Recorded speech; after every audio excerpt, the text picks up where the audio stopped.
Hey guys, I hope you enjoyed my fast series. Today is day 5 of my fast. We are looking at 9 p.m. right now, so I actually broke my fast at 5. I ate a meal and then I just had to take a nap because I was feeling terrible from not sleeping all week from my fast. I'm gonna mention it one more time. If you're gonna do a 5-day fast, be ready to not sleep very well. It is very common. It is my least favorite thing about fasting, and I know I sound like a broken record. Today was an absolutely terrible day, but it had nothing to do with me being hungry or my fast. It had everything to do with things raising my cortisol.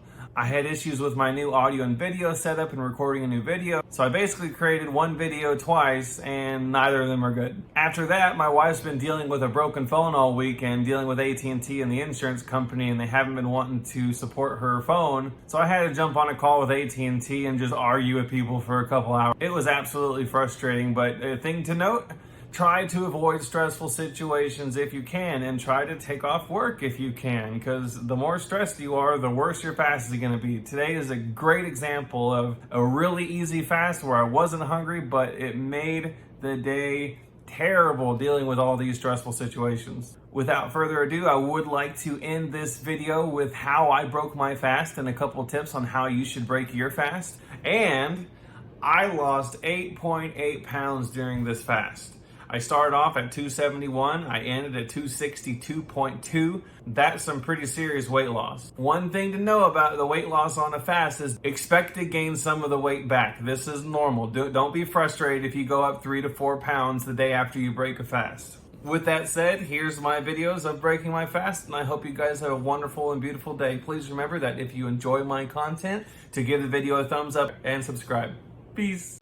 Hey guys, I'm at the end of my fast. Woohoo! Today has been a pretty terrible day, but it's not because I was hungry. It's because I've had really high cortisol levels. I actually took today off of work so I could focus a lot on getting our next series started, which is going to be Alternative Health Pioneer Reviews. I had a lot of issues dealing with my audio and video. I basically created the same video twice, but to get to what really raised the cortisol was my wife broke her phone a week ago, and I had to be on the phone with insurance companies and AT&T over and over. It escalated to cortisol levels. But about my fast, in terms of appetite, I had no appetite today. I'm a little exhausted, so bear with my non-energetic mood. So typically you want to end your fast with some bone broth. You can make your own bone broth if you go to the grocery store and ask them for grass-fed bones. Typically Sprouts and Whole Foods can have them, and we typically make homemade bone broth. This is not homemade. We use this brand called Bonafide sometimes. It's organic beef bone broth. They have different flavors like chicken and turkey, but really I'm just gonna drink a little bit of bone broth, get my gastric juices flowing,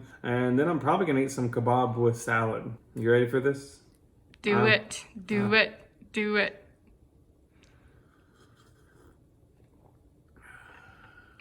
Salty. All right, guys. Peace. So this is the food I've been waiting for. This is very exciting. My wife cooked a delicious kebab with some jalapenos in it because I like spicy food. One last important tip. Whenever you're eating after your fast, you want to eat really slowly because you don't want to eat too fast because you will feel terrible. I probably gave myself way too much food, but my eyes are way bigger than my stomach, but I'm gonna try, but I'm gonna eat slow. Okay guys, so before he got his food, I said, that's too much. You're gonna eat half of it and you're gonna say, I'm so full. What's up, Steven? I'm full.